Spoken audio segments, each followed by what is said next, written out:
హరహర మహాదేవ శంభో శంకర.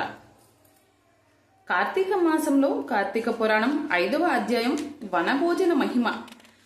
ఓ జనక మహారాజా, కార్తీక మాసంలో స్నానదాన పూజానంతరం శివాలయమునందు గాని విష్ణాలయమునందు గాని శ్రీమద్ భగవద్గీత పారాయణం తప్పక చేయవలెను.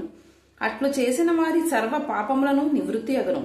ఈ కార్తీక మాసంలో కరవీర పుష్పములు శివకేశవులకు సమర్పించిన వారు వైకుంఠములకు వెళ్ళుదురు. భగవద్గీత కొంతవరకు పఠించినను వారికి విష్ణులోకం ప్రాప్తించను.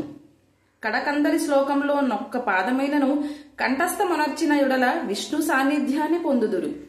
కార్తీక మాసంలో పెద్ద ఉసిరికాయలతో నిండి ఉన్న ఉసిరి చెట్టు క్రింద సాలగ్రామమును యథోచితంగా పూజించి విష్ణుమూర్తిని ధ్యానించి ఉసిరి చెట్టు నీడను భుజించవలేను. బ్రాహ్మణును కూడా ఉసిరి చెట్టు క్రిందనే భోజనం పెట్టి దక్షిణ తాంబూలములతో సత్కరించి నమస్కరించవలేను. వీలును బట్టి ఉసిరి చెట్టు క్రింద పురాణ కాలక్షేపమును చేయవలేను. ఈ విధముగా చేసిన బ్రాహ్మణ పుత్రునకు నీచ జన్మము పోయి నిజరూపము కలిగెను.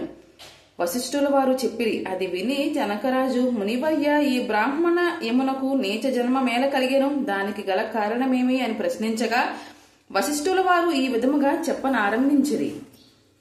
కిరాత మూషికముల మోక్షమునందుట. రాజా, కావేరీ తీరమునందు ఒక చిన్న గ్రామమున దేశవర్మ అను బ్రాహ్మణుడు కలడు. అతనికి ఒక పుత్రుడు కలడు. వాని పేరు శివవర్మ. శివవర్మ చిన్నతనము నుండి భయభక్తులు లేక అతిగారముగా పెరుగుట వలన నీచన వాహనములు చేసి దురాచారపరుడై మెలుగుచూ ఉండెను. అతని దురాచారములను చూసి ఒకనాడు అతని తండ్రి కుమారుని పిలిచి, బిడ్డ, నీ దురాచారములు కంతు లేకుండా ఉన్నది. నీ గురించి ప్రజలు పలు విధములుగా చెప్పుకొనుచున్నారు.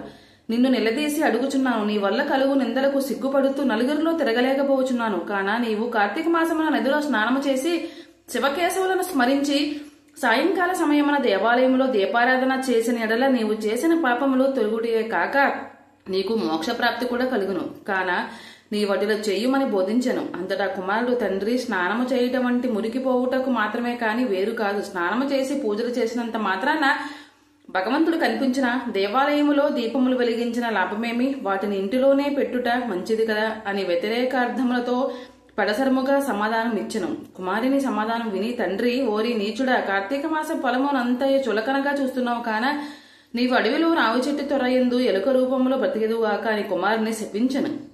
ఆ శాపంతో కుమారుడుకు శివశర్మకు జ్ఞానోదయం అయి భయపడి తండ్రి పాదములపై పడి, తండ్రి క్షమంపుము, అజ్ఞానందకారములో పడి దైవమును దైవ కార్యములను ఎంతో చులకన చేసి వాటి ప్రభావములను గ్రహింపలేకపోతుని. ఇప్పుడు నాకు పశ్చాత్తాపము కలిగినది. నాకు ఆ శాప విమోచన చెప్పుడనే విధముగా కలుగునో దానికంతకు తగు ఉపాయము ఏమో వివరింపుమని ప్రాధేయపడెను. అంతటా తండ్రి, బిడ్డ, నా శాపమును అనుభవించుచు మూషకమవై పడి ఉండగా నీవెప్పుడు కార్తీక మహత్యమును వినగలవో అప్పుడు నీకు పూర్వదేహ స్థితి కలిగి ముక్తి నొందుదు అని కుమారునికి ఓరడించెను. వెంటనే శివశర్మ ఎలుక రూపమును పొంది అడవికి పోయి ఒక చెట్టు త్వరలో నివసించుచు ఫలములను తినుచు జీవించుచుండెను.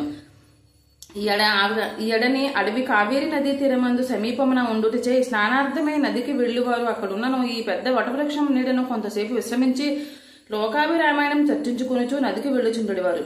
ఇట్లు కొంతకాలమైన తర్వాత కార్తీక మాసంలో ఒక రోజున మహర్షి విశ్వామిత్రుల వారు శిష్య సమేతముగా కావేరీ నదికి స్నానార్థమై బయలుదేరినగు. అట్లు బయలుదేరి ప్రయాణపు బడలిక తీర్చిన చేత మూషికమై అయి ఉన్న ఈ వటవృక్షము కిందకు వచ్చి శిష్యులకు కార్తీక పురాణమును వినిపించుచూ ఉండేది. ఈలోగా చెట్టుతో త్వరలో నివసించుచున్న మూషికము వీరి దగ్గర ఉన్న పూజా ద్రవ్యములను ఏదైనా తినే వస్తువు దొరుకుతుందేమో అని బయటకు వచ్చి చెట్టు మొదట నక్కి ఉండెను. అంతలో ఒక కిరాతకుడు వీరి జాడ తెలుసుకుని వీరు బాటసారులై ఉందురు, వీరి వద్దనున్న ధనను అపహరించవచ్చునని దుర్బుద్ధితో వారి కడకు వచ్చి చూడగా వారందరూ మునీశ్వరులై వారిని చూడగానే అతని మనస్సు మారిపోయినది. వారికి నమస్కరించి, మహానుభావులారా, తమరు ఎవ్వరూ, ఎందు నుండి వచ్చితిరి? మీ దివ్య దర్శనంతో నా మనస్సులో చెప్పరాని ఆనందం కలుగుచున్నది గాన వివరింపుడుమని ప్రాధేయపడెను.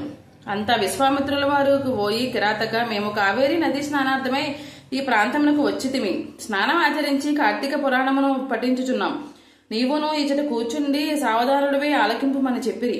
అటుల కిరాతకుడు కార్తీక మహత్యమును శ్రద్ధగా ఆలకించుచుండగా తన వెనుకటి జన్మ వృత్తాంతం అంతయు జ్ఞాపకము వచ్చి పురాణ శ్రవణమనంతరం వారికి ప్రణమిల్లి తన పల్లెకపోయిను. అటులనే ఆహారమునకి చెట్టు మొదట దాగి ఉండి పురాణమంతయు వినిచుండిన ఎలుకకు కూడా తన ఎనుకటి బ్రాహ్మణ రూపం నొంది, మునివర్య, ధన్యోస్మి అని మీ దయ వల్ల నేను కూడా ఈ మూషిక రూపం నుండి విముక్తుడై తినని తన వృత్తాంతమంతివు చెప్పి వెడలిపోయిన కనుక ఓ జనక, ఇహములో సిరి సంపదలు పరలోకమున మోక్షము కోరువారు తప్పక ఈ కార్తీక పురాణం చదివి ఇతరులను వినిపించవలెను.